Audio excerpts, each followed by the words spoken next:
মানুষ সুদ, ঘুষ, গালিগালাজ, জানা, ব্যভিচার, নেশাকে যতটা নোংরা মনে করেছে, নামাজ ত্যাগকে এর চেয়ে অনেক অনেক নরমাল ব্যাপার মনে করে নিয়েছে।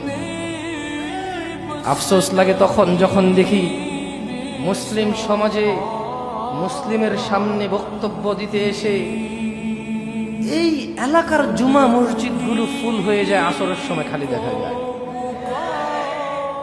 আফসোস লাগে যখন বাপ মুসলমান, মা মুসলমান, নিজে মুসলমান, থাকি মুসলমানের পাড়ায়, সপ্তাহে গরুর গোশত না খেলে নিজেকে দরিদ্র মনে হয়। মুসলমান হিসেবে গরু খাওয়া হালাল, শুকর খাওয়া হারাম, এতটুকু বুঝি। নামাজ ত্যাগ করলে ইসলাম ওই ব্যক্তির মধ্যে থাকে না, ও ব্যক্তি মুনাফিকে রূপান্তরিত হয়ে কুফরে নিমজ্জিত হয়। এই অনুভূতি হারিয়ে গেছে, এই জন্য আফসোস লাগে।